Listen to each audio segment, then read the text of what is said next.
నమస్కారం. నేను doctor Venkataswamy, orthopaedic surgeon from Roma hospital.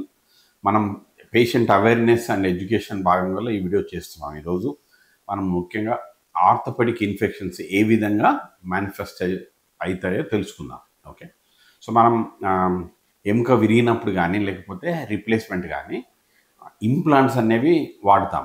Implants plate screw రూపంలో కావచ్చు, జాయింట్ రీప్లేస్మెంట్ రూపంలో కూడా కావచ్చు. సో, మనకు ఇన్ఫెక్షన్ అనేవి ఒకవేళ ఇన్ఫెక్షన్ జరిగితే అన్ఫార్చునేట్. ఇన్ఫెక్షన్ ఎందుకు రావచ్చు? దీంట్లో పేషెంట్ ఫ్యాక్టర్స్ అని అంటే పేషెంట్ సెలెక్షన్ మనం డాక్టర్ యొక్క బాధ్యత.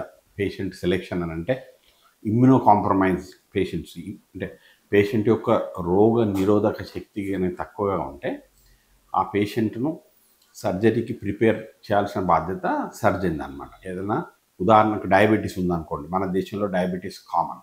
సో డయాబెటిక్ కంట్రోల్ ప్రాపర్గా లేకుండా సర్జరీ చేయకూడదు, ఎస్పెషలీ ఎలెక్టివ్ సినారియోలో. ఈవెన్ ఎమర్జెన్సీ సినారియోలో కూడా షుగర్ కంట్రోల్ ప్రాపర్గా చేసిన తర్వాతనే ఆపరేషన్ యొక్క ప్లాన్ చేయాలి. ఇది ఒక పేషెంట్ ఫ్యాక్టర్. లేకపోతే హెచ్ఐవి లాంటి సిచ్యువేషన్ ఉంటే దానికి కూడా జాగ్రత్తలు తీసుకొని అడిక్వేట్ ట్రీట్మెంట్ చేసిన తర్వాతనే మనము ఏదైనా సర్జరీ ప్లాన్ చేయాలి. ఓపెన్ ఫ్రాక్చర్స్ ఉన్నాయనుకోండి, ఓపెన్ ఫ్రాక్చర్ ఉన్నప్పుడు సో డాక్టర్ కంట్రోల్లో పేషెంట్స్ వీలైనంత తొందరగా మనం ఏదైనా హెల్త్ కేర్ ఫెసిలిటీ అంటే హాస్పిటల్ దగ్గరికి వెళ్ళాలి. సో పేషెంట్ ఇన్సిడెంట్ అయిన తర్వాత ఆ తర్వాత సర్జికల్ ఇంటర్వెన్షన్ ఈ టైం ఎంత తక్కువ ఎంత తక్కువ అయితే ఇన్ఫెక్షన్ రిస్క్ అంత తక్కువ ఉంటుంది. టైం ఎక్కువ అయినా కొద్దీ ఇన్ఫెక్షన్ రిస్క్ ఐడియల్గా మనం ఆర్థోపెడిక్ టర్మ్స్లో 6 hours అంటాం. The should be treated ideally before. So మనం ఓపెన్ ఫ్రాక్చర్ ఒక సినారియోలో ఏంటంటే ఆబ్వియస్ కంటామినేషన్, ఏదైనా కంటామినేషన్ ఉంటుంది, వెంటనే అక్కడ ఫస్ట్ ఆ డాక్టరు క్లీన్ చేయాలి. ఆ తర్వాత first dose of antibiotic, broad spectrum antibiotic వీలైనంత తొందరగా ఫస్ట్ డోసు ఇవ్వాలి. ఆ తర్వాత ఒకవేళ ఓపెన్ ఫ్రాక్చర్ కానీ వూండ్ కానీ ఉన్న చోట దానికి సింపుల్ సెలైన్ కవర్ వేసి దాన్ని కవర్ చేయాలి ప్రివెన్షన్ కోసం. ఆ తర్వాత ఆర్థోపెడిక్ సర్జను, ప్లాస్టిక్ సర్జన్ వీలైతే ఒక సర్జన్ అయినా కూడా వీలైనంత తొందరగా దాన్ని ఆపరేషన్ ప్లాన్ చేయాలి. ఏంటి? First primary debridement.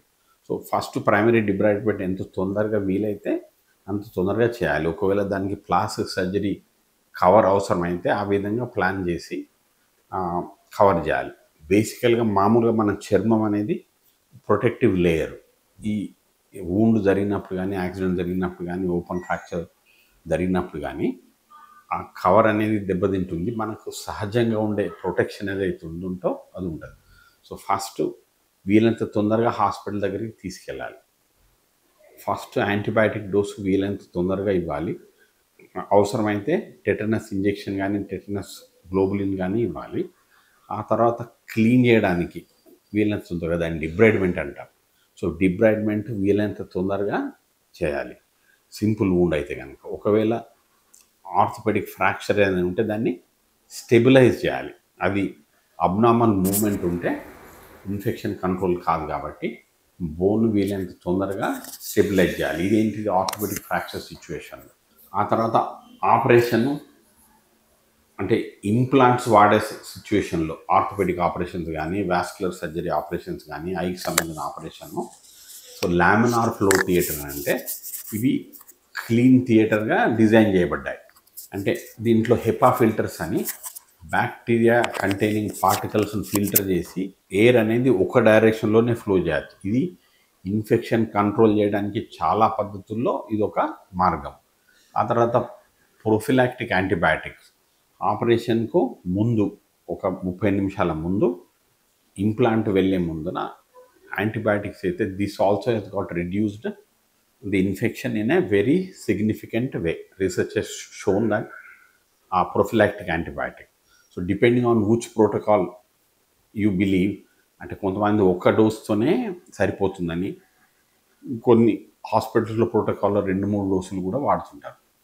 యూజువల్గా ఒక్క బ్రాడ్ స్పెక్ట్రమ్ యాంటీబయాటిక్ లేకపోతే క్యాథెటర్ వాడితే కనుక ఏదైనా గ్రామ్ నెగటివ్ బ్యాక్టీరియా రావడానికి, బ్యాక్టీరియా క్యాథెటర్ ఉన్నంతసేపు, లేకపోతే క్యాథెటర్ తీసినప్పుడు కూడా యాంటీబయాటిక్ కవర్ ఇస్తుంటారు.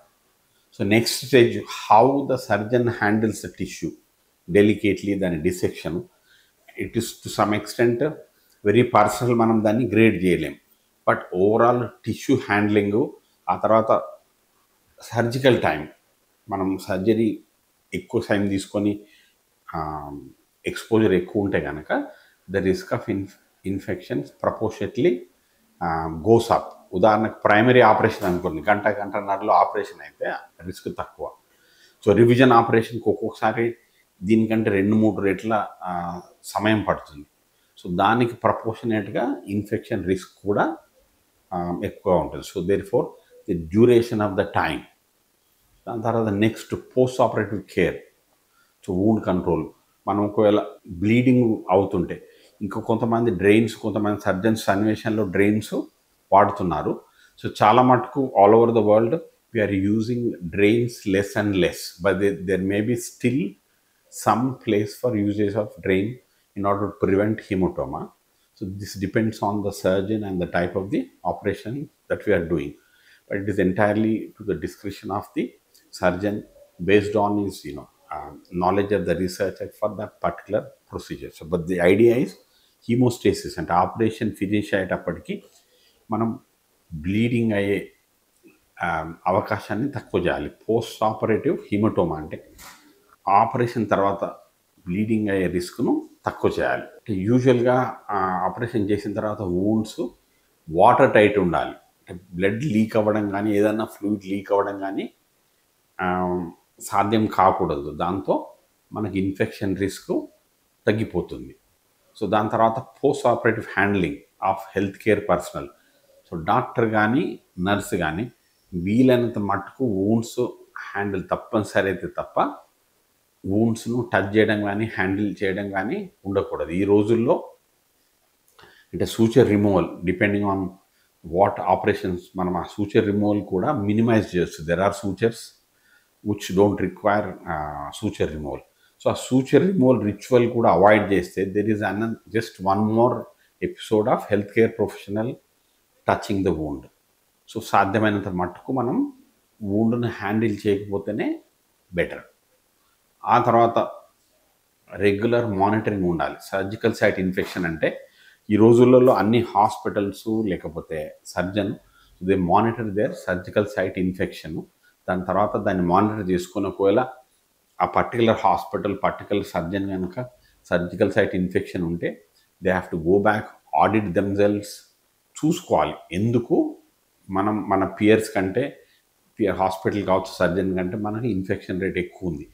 So they have to go back, review themselves and take precautions so that these surgical site infections అంటే ఆపరేషన్ తర్వాత ఇన్ఫెక్షన్స్ అనేటివి తక్కువ చేసుకోవడానికి అన్ని ప్రయత్నాలు, మానవ ప్రయత్నాలు అన్నీ చేయాలి.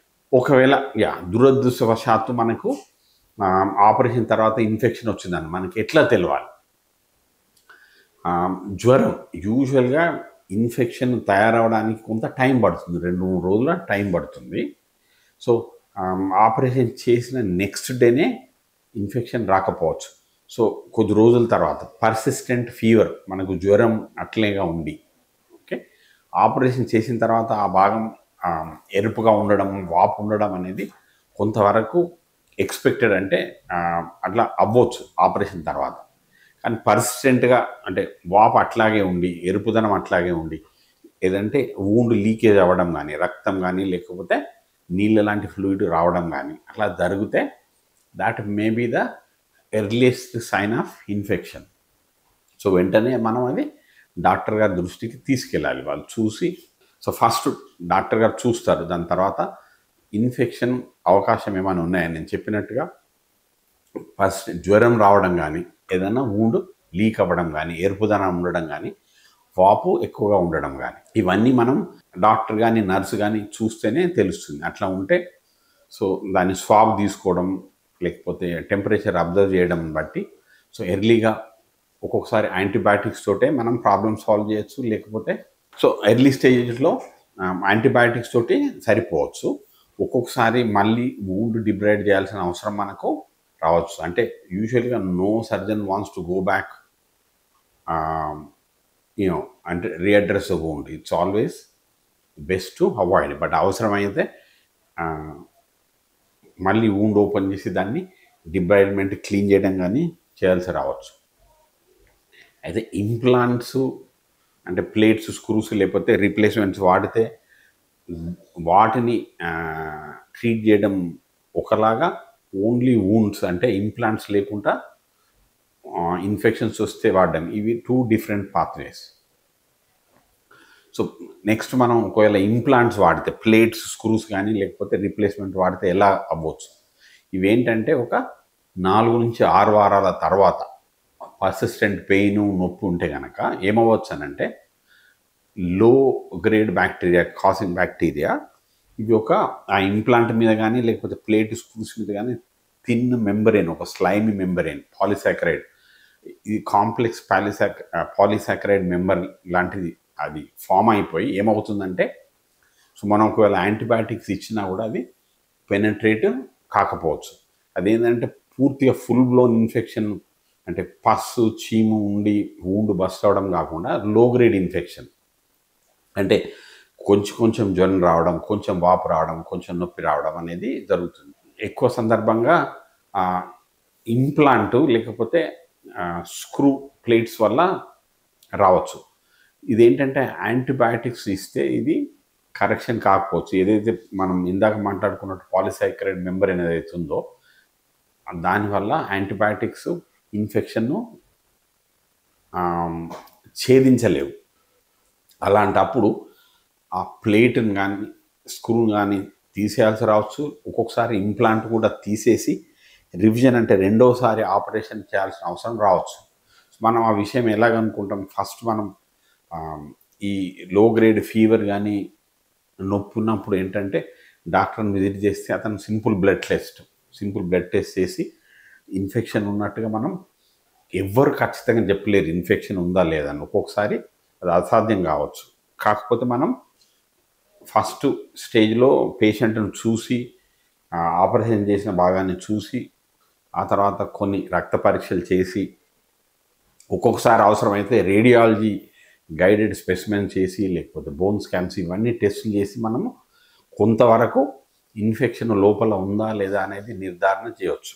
4 వారాల లోపలైతేనేమో లిమిటెడ్, ఇది డేర్ ఆపరేషన్ అంటారు, లిమిటెడ్ డిబ్రైడ్మెంట్ చేసి రీప్లేస్మెంట్ భాగంలో కొన్ని పార్ట్స్ తీసి అవి రీప్లేస్ చేసి కొంతవరకు ఆపరేషన్ని సాల్వేజ్ అంటే కాపాడడం సాధ్యమవుతుంది.